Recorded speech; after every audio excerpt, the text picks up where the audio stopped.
Marcus Thorne stood frozen in his kitchen doorway, his leather attaché case dropping from his hand and hitting the travertine floor with a loud crash. What he saw in front of him made his blood run cold and his heart stop beating. His new housekeeper, Khloe, a young black woman, was holding his 6-month-old daughter, Olivia, in the kitchen sink, gently pouring warm water over her tiny body while softly singing a lullaby. His other daughter, Sophia, lay wrapped in a towel on the kitchen counter, her small face flushed and her breathing shallow. "What the hell are you doing?" Marcus roared, his voice echoing through the sprawling condo like thunder. Khloe spun around, startled, nearly dropping Olivia in the sink. Her deep brown eyes went wide with fear as she saw the rage on Marcus's face. "Mr. Thorne, I can explain." "Explain?" Marcus's voice was deadly quiet now, which was somehow more terrifying than his shouting. "You're bathing my daughters in a kitchen sink! You're not their nanny, you're just a housekeeper." But what shocked Marcus even more than finding Khloe bathing his babies was the song she had been singing. It was the same lullaby his late wife, Isabella, used to sing to the twins before she died 3 months ago. The same melody that had echoed through these halls when their home was filled with love and laughter instead of silence and grief. How could this stranger know Isabella's song? And why were his daughters, who cried whenever anyone but their nanny touched them, lying so peacefully in this woman's arms? Marcus stepped closer, his jaw clenched, his hands shaking with fury and something else he couldn't identify. "Put my daughter down. Now." But as Khloe carefully lifted Olivia from the warm water, Marcus noticed something that made his anger falter for just a moment. His daughters weren't crying. In fact, they looked more peaceful than they had in weeks. Olivia's fever-flushed cheeks had returned to a normal color, and Sophia, who had been fussing all week, was sleeping soundly for the first time in days. "Mr. Thorne," Khloe said quietly, her voice steady despite the fear in her eyes, "your daughters were very sick. Their fever spiked to 103 degrees last night, and I was afraid." "You were afraid!" Marcus cut her off, his voice rising again. "You should have called me. You should have called their nanny. You had no right to touch my children." Khloe carefully wrapped Olivia in a soft towel, her movements gentle and practiced, as if she had done this 1,000 times before. "Sir, I tried calling you, but your phone went straight to voicemail. The nanny didn't answer either. And your daughters? They were burning up with fever. I couldn't just let them suffer." Marcus felt his world spinning. He had been in back-to-back meetings all day, his phone on silent. He hadn't checked his messages. He had no idea his daughters had been sick. But that wasn't the most shocking part. As Marcus stared at Khloe holding his daughters with such care and tenderness, he realized something that would change everything he thought he knew about this quiet woman who cleaned his house. Khloe wasn't just any housekeeper. The way she held Olivia, the way she had known exactly how to bring down their fever, the way she sang Isabella's lullaby. "Who are you?" Marcus whispered, his anger replaced by confusion and something that felt dangerously like hope. But before Khloe could answer, Olivia started crying, a weak, sickly cry that made Marcus's blood turn to ice. And when Khloe felt the baby's forehead, her face went pale with worry. "Mr. Thorne," Khloe said urgently, "I think Olivia's fever is coming back, and it's worse than before." 12 hours earlier, Marcus Thorne woke up in his empty king-sized bed, staring at the ceiling of his Chicago high-rise as the first rays of autumn sunlight streamed through the floor-to-ceiling windows overlooking Lake Michigan. The silence in the house was deafening. 6 months ago, this same room had been filled with the sounds of his wife Isabella's laughter, the soft cooing of his newborn daughters, and the quiet conversations of a family planning their future together. Now, at 34 years old, Marcus was one of the richest men in the Midwest and the loneliest person he knew. Isabella had died suddenly from complications after the twins' birth, leaving Marcus to raise Olivia and Sophia alone. But raising was probably too generous a word for what Marcus was doing. He was surviving. Barely. He hired the best nannies money could buy, but he couldn't bring himself to spend more than a few minutes at a time with his daughters. Every time he looked at Olivia and Sophia, he saw Isabella's eyes, Isabella's smile, Isabella's hands reaching out to comfort him. The grief was too much to bear. So Marcus did what he knew how to do. He worked 18-hour days, attended business meetings across the country, and built his empire bigger and bigger, trying to fill the hole in his heart with success and money. His daughters were well cared for by professionals. They had the best pediatricians, the most expensive baby clothes, and a nursery that looked like something from a magazine. But they didn't have their father. Marcus's phone buzzed with his daily schedule. Breakfast meeting at 7 a.m., conference call at 9 a.m., presentation at 11 a.m., lunch meeting at 1 p.m., board meeting at 3 p.m., dinner with investors at 7 p.m.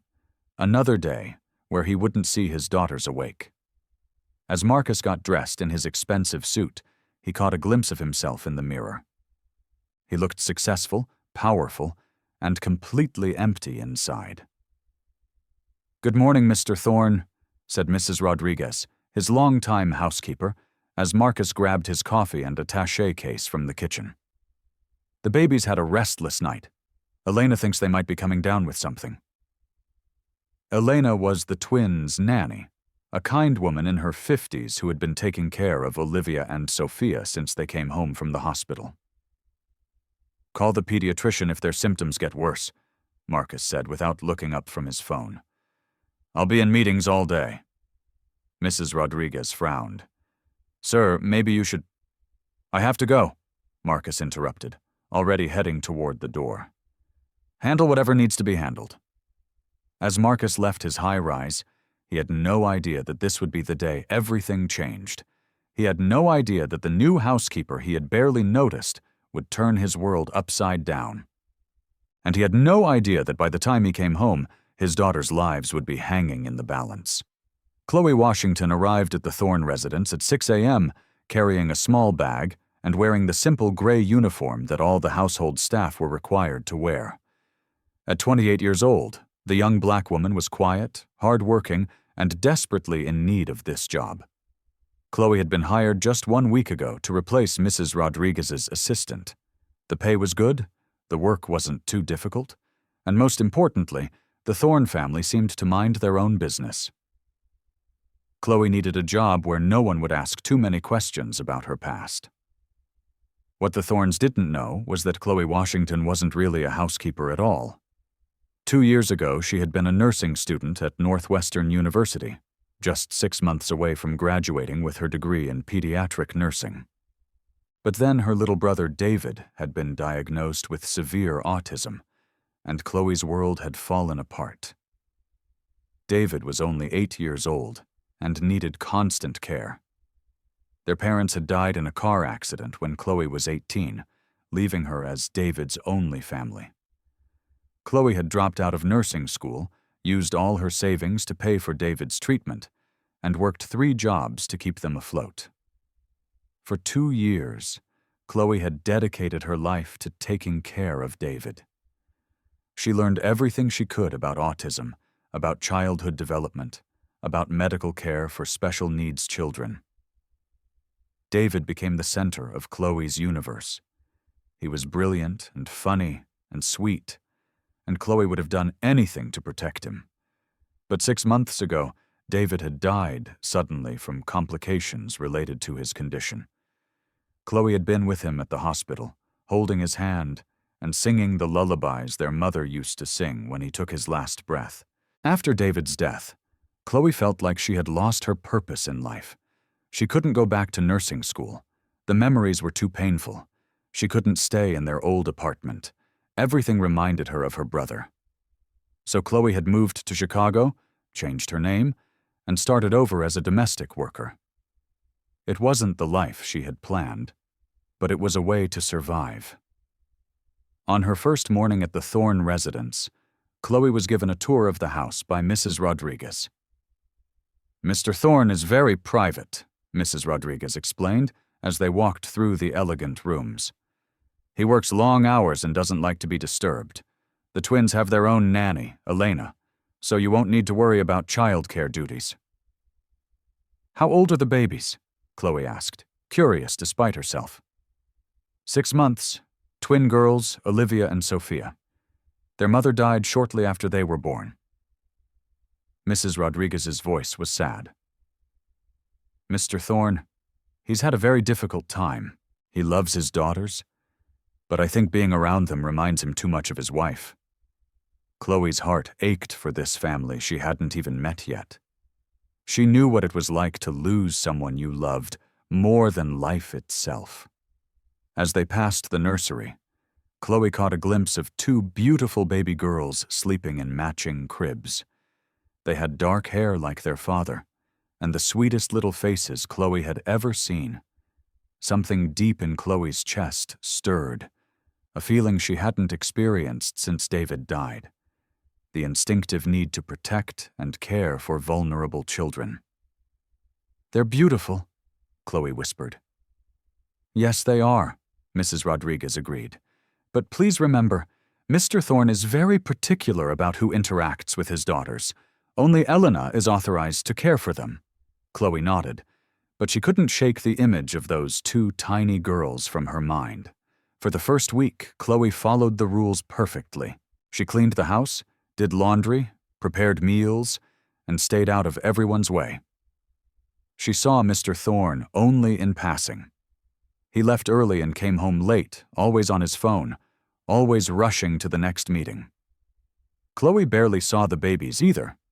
Elena, their nanny, was very protective and rarely let them out of her sight.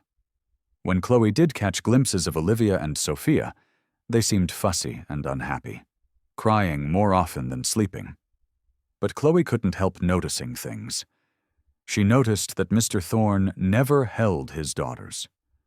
When Elena brought them to him for a few minutes each evening, he would look at them with such pain in his eyes that Khloe had to turn away. She noticed that the babies cried differently when their father was in the room. Not the demanding cry of hunger or discomfort, but the heartbroken cry of children who needed love and weren't getting it. She noticed that Elena, while competent and caring, was getting older and seemed overwhelmed by the demands of caring for 2 active babies. Most of all, Khloe noticed that this house, despite its wealth and luxury, felt hollow and sad. It was a house where people existed but didn't really live. On her 8th day of work, everything changed. Khloe arrived at 6 a.m. as usual, but Mrs. Rodriguez looked worried when she opened the door. "Khloe, thank goodness you're here. Elena called in sick with the flu, and Mr. Thorne left for a conference in Denver this morning. He won't be back until tomorrow night." Khloe felt her stomach clench. "What about the babies?" "I'll have to watch them today, but I'm not as young as I used to be, and I have so much work to catch up on." Mrs. Rodriguez looked overwhelmed.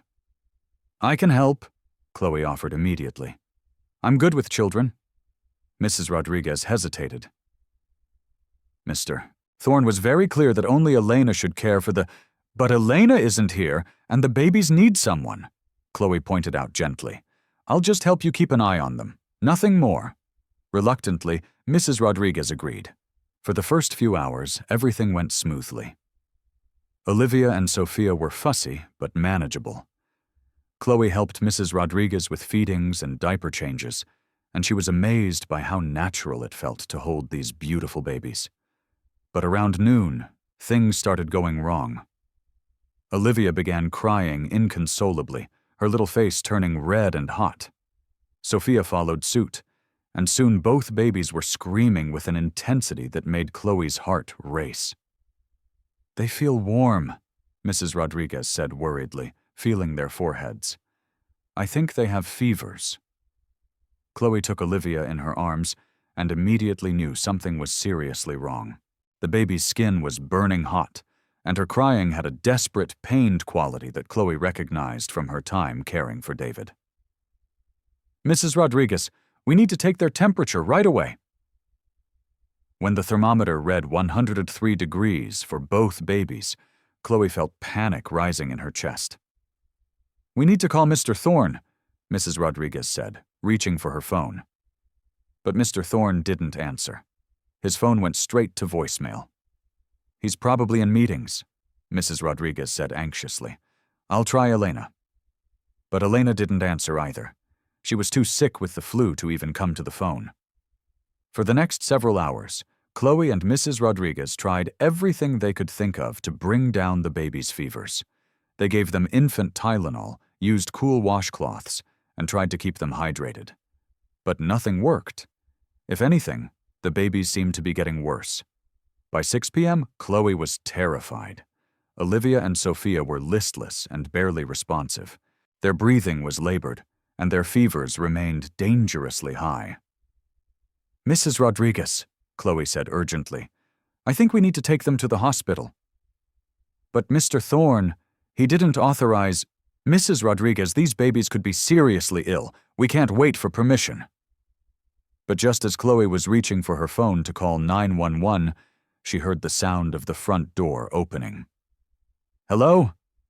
Mr. Thorne's voice echoed through the condo. "Mrs. Rodriguez, why are the babies crying?"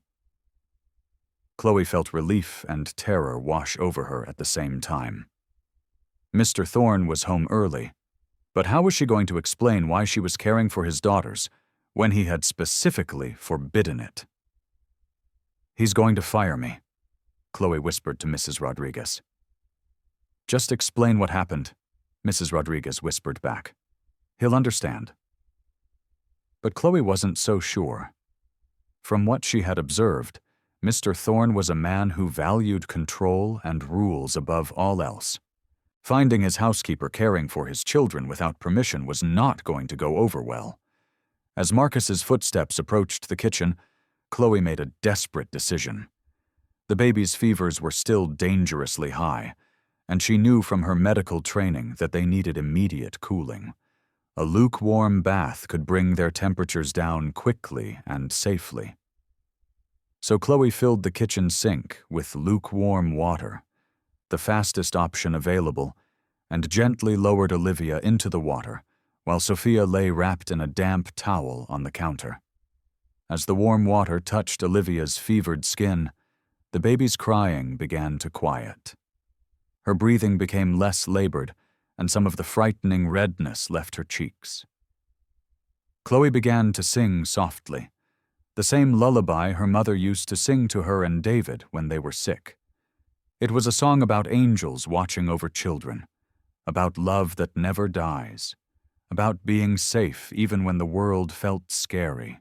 She had no idea that it was the same song Isabella Thorne used to sing to her daughters.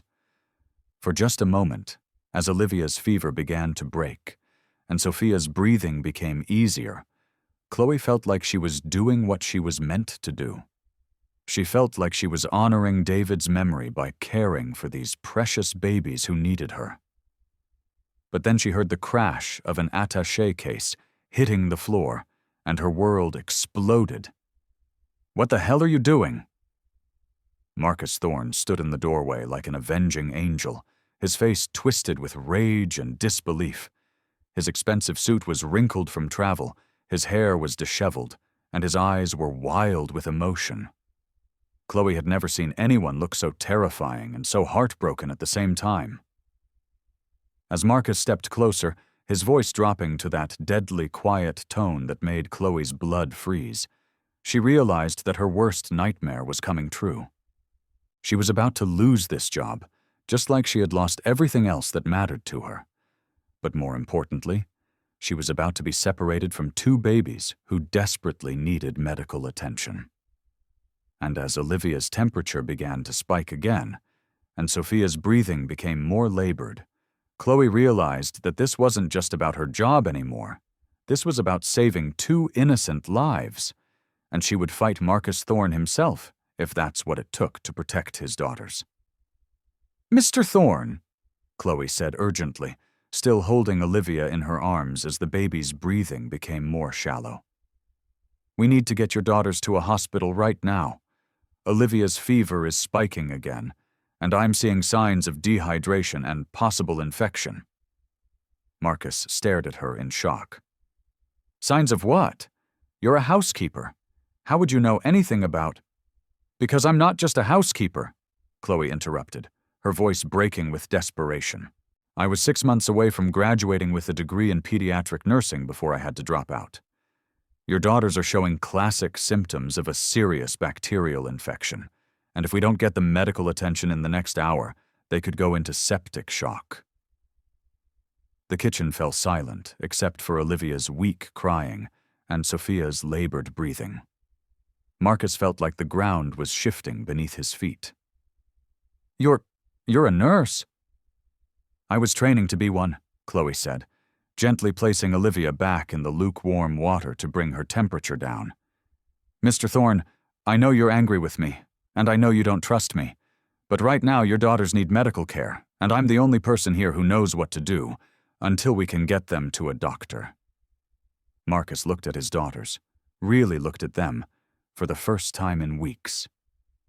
Olivia's little face was flushed with fever, and Sophia was lying so still on the counter that she barely seemed to be breathing. His anger suddenly seemed insignificant compared to his terror. What do I need to do?"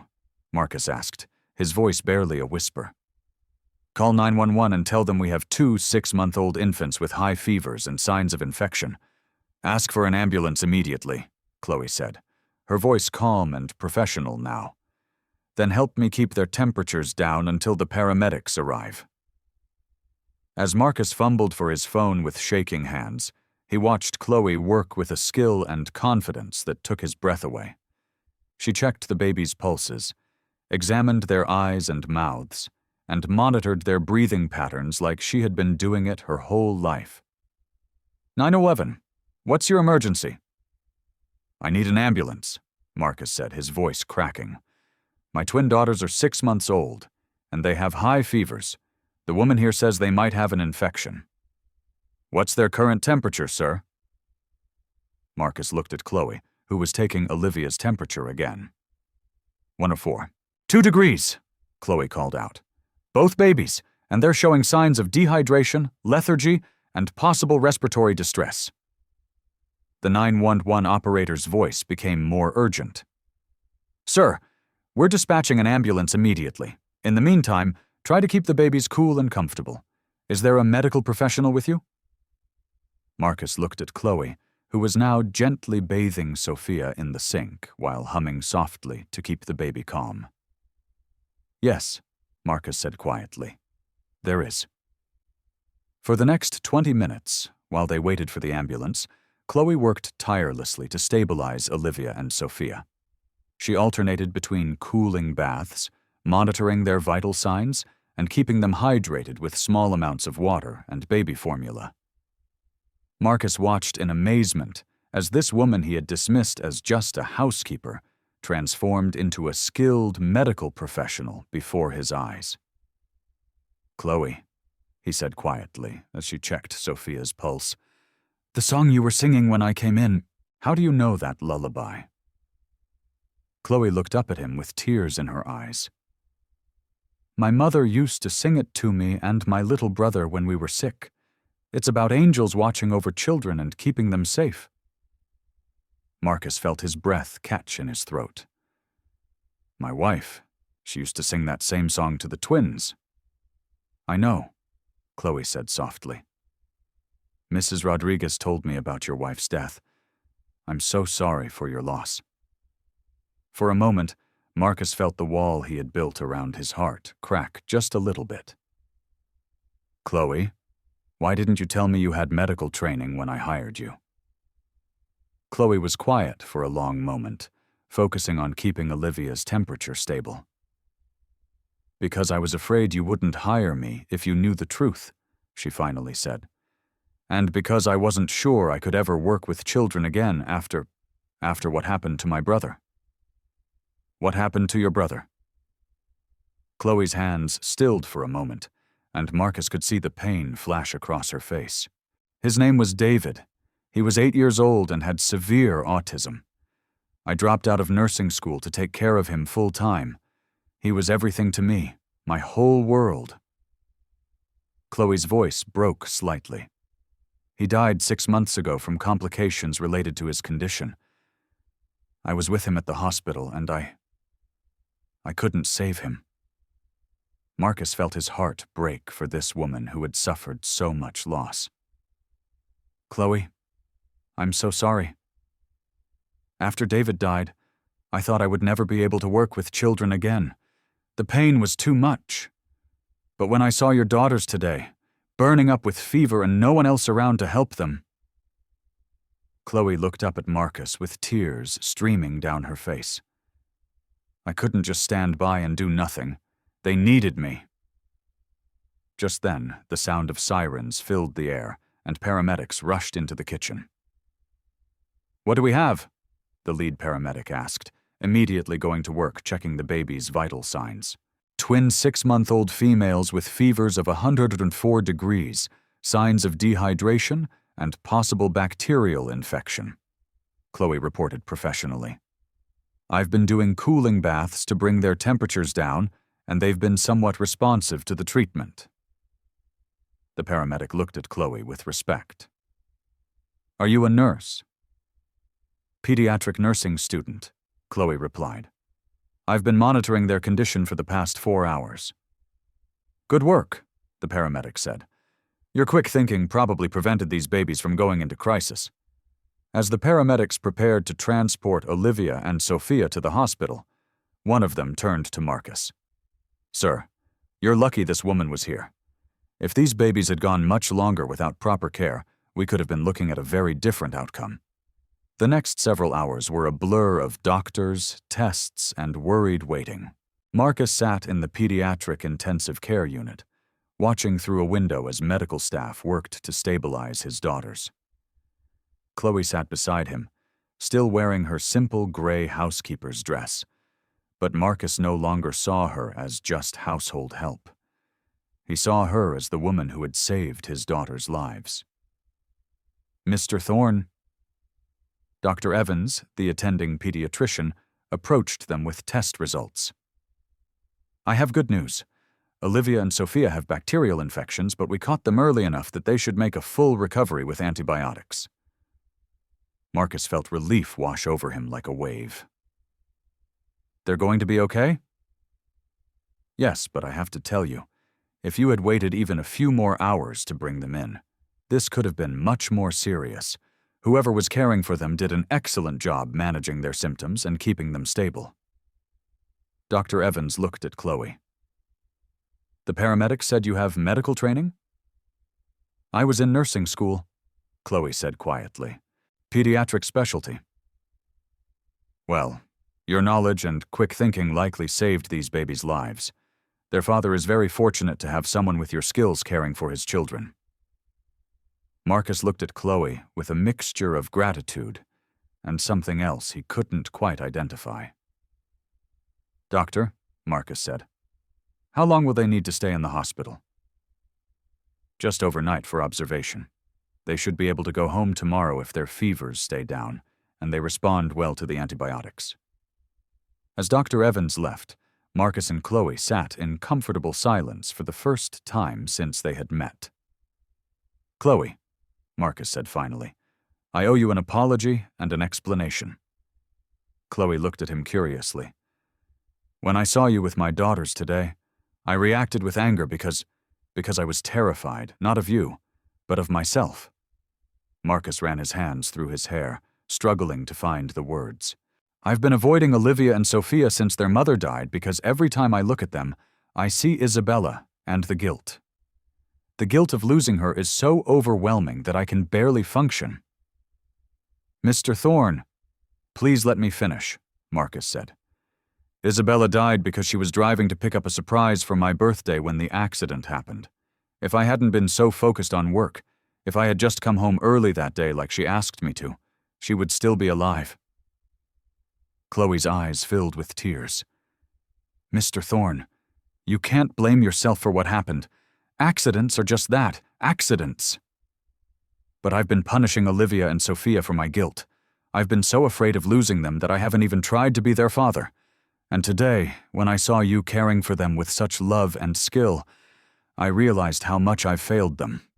Marcus looked through the window at his daughters, who were sleeping peacefully now that their fevers had broken. You saved their lives today, Khloe. But more than that, you showed me what it looks like to put their needs first, even when it's scary or difficult. Khloe was quiet for a moment, then spoke softly. Mr. Thorne, can I tell you something about grief? Marcus nodded.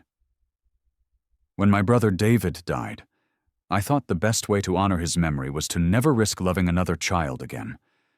I thought protecting my heart was more important than using the skills I had learned to help other children. Khloe looked at Olivia and Sophia through the window. But today, when I saw your daughters needed help, I realized that the best way to honor David's memory isn't to hide from love. It's to use the love he taught me to help other children who need it. She turned to Marcus with a gentle smile. Your daughters don't need you to be perfect, Mr. Thorne. They just need you to be present. They need you to love them, even when it hurts. Marcus felt tears streaming down his face, the first tears he had allowed himself to cry since Isabella's death. I don't know how to do this without her, Khloe. I don't know how to be both mother and father to them. You don't have to do it alone, Khloe said quietly. The next morning, Olivia and Sophia were discharged from the hospital with clean bills of health. As Marcus carried his daughters out of the pediatric ward, he felt something he hadn't experienced in months. Hope. Khloe, he said as they reached his car, I have a proposition for you. Khloe looked at him curiously. I don't want you to be my housekeeper anymore. Khloe's face fell, and Marcus realized how his words had sounded. No, I want to offer you a different position. I want you to be Olivia and Sophia's full-time caregiver, their nanny, their second mother, if you're willing. Khloe stared at him in shock. Mr. Thorne, I don't have my nursing degree. I'm not qualified. You're the most qualified person I know, Marcus interrupted. You saved my daughters' lives. You showed them love and care when no one else was available, and they trust you in a way they've never trusted anyone else. Marcus took a deep breath. Khloe, I'll pay for you to finish your nursing degree. I'll provide you with your own apartment in the building, a substantial salary, and whatever support you need. But more than that, I want you to be part of our family. Khloe felt tears streaming down her face. Mr. Thorne, why would you do this for me? Because you did something for me that I never thought was possible. You brought my daughters back to me.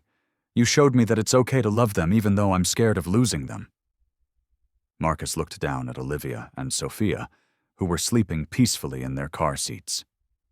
And because I think Isabella would have wanted someone like you to help me take care of our girls, someone who understands loss but chooses love anyway. Khloe was quiet for a long moment, looking at these two precious babies who had already stolen her heart. Yes, she whispered. Yes, I would be honored to be part of your family. 1 year later, Marcus came home from work to find Khloe in the living room, sitting on the floor with Olivia and Sophia, who were now over a year old and crawling everywhere. The house was filled with the sounds of laughter, baby babbling, and Khloe's gentle voice reading a story. Daddy's home, Khloe announced when she saw Marcus in the doorway, and both babies immediately crawled toward him as fast as their little legs could carry them. Marcus scooped up his daughters, marveling at how much they had grown and changed. But more importantly, he marveled at how much he had changed. He was no longer the emotionally distant workaholic who avoided his children. He was present, engaged, and deeply in love with being a father. How was your day? Khloe asked, standing up and smoothing down her dress. She no longer wore the simple gray uniform of a housekeeper. Instead, She wore comfortable clothes that allowed her to play on the floor with the babies and chase them around the house. "Better now that I'm home," Marcus said. And he meant it. Over the past year, Khloe had not only become an incredible caregiver to Olivia and Sophia, but she had also become Marcus's closest friend and confidant. She had helped him work through his grief, learn to be a hands-on father, and find joy in parenthood again. More than that, Marcus had fallen in love with Khloe's strength, her compassion, her dedication to his daughters, and her gentle way of making their house feel like a home again. "Khloe," Marcus said, as he put the babies down for their evening playtime. "There's something I want to talk to you about." Khloe looked at him with curiosity and just a hint of nervousness. Marcus got down on one knee in the middle of the living room, pulling out a ring box that made Khloe gasp and cover her mouth with her hands. "Khloe Washington, a year ago you saved my daughter's lives, but more than that, you saved mine. You taught me how to be a father, how to love without fear, and how to build a family from broken pieces." Olivia and Sophia crawled over to their father, babbling and clapping as if they knew something important was happening. "I love you, Khloe, not just as the woman who cares for my children, but as the woman who brought love and light back into our home. Will you marry me? Will you officially become Olivia and Sophia's mother and help me raise them with all the love they deserve?" Khloe was crying so hard she could barely speak, but she managed to nod and whisper, "Yes, yes, of course I'll marry you." As Marcus slipped the ring onto Khloe's finger, Olivia and Sophia clapped and squealed with delight, as if they too were celebrating this new chapter in their family's story. Khloe stood in the nursery of their home, gently rocking their newest addition to sleep. Little Isabella Grace Thorne had been born just 3 weeks ago, named after Marcus's first wife, in a gesture of love and remembrance that had brought healing to their entire family. Olivia and Sophia, now 3 years old, were the most devoted big sisters imaginable. They helped with feedings, sang lullabies to their baby sister, and proudly told everyone they met about their baby Isabella.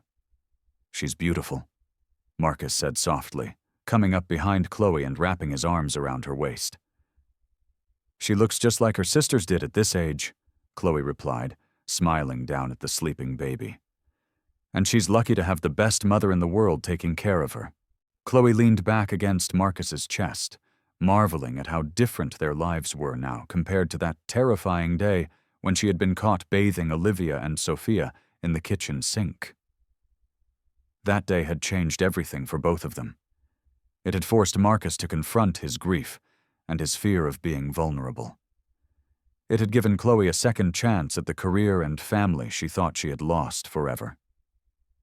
Most importantly, it had brought together 4 people who needed each other desperately and created a family built on love, trust, and second chances. "Marcus," Khloe said quietly, "do you ever think about what would have happened if you hadn't come home early that day?" Marcus was quiet for a moment, thinking about the alternative reality where he might have lost his daughters because he was too busy to notice they were sick. "I think Isabella was watching over us," he said finally. "I think she guided you to our family because she knew Olivia and Sophia needed you. And I needed you." Khloe smiled, thinking about the wife Marcus had lost and the brother she had lost, both of whom had somehow brought them together. "I think you're right. And I think they would both be happy to see how loved these babies are." As they stood together in the quiet nursery, surrounded by the peaceful sounds of their sleeping children, Marcus and Khloe knew that they had created something beautiful from their shared pain. They had learned that sometimes the most unexpected people come into our lives at exactly the moment we need them most. They had learned that love doesn't always look like what we expect it to look like. And they had learned that families aren't just born. They're built one act of courage and compassion at a time. The billionaire who had once frozen in shock at finding his housekeeper caring for his children had discovered that the most important things in life couldn't be bought with money. They could only be earned through trust, vulnerability, and the willingness to let love in, even when it scared him. And the woman who had thought she would never be able to love another child after losing her brother had learned that the heart has an infinite capacity for love, and that healing others can heal yourself. Together, they had created a family that honored the past while embracing the future. A family where every member was chosen, cherished, and unconditionally loved. If you loved this story, please like, share, and subscribe for more.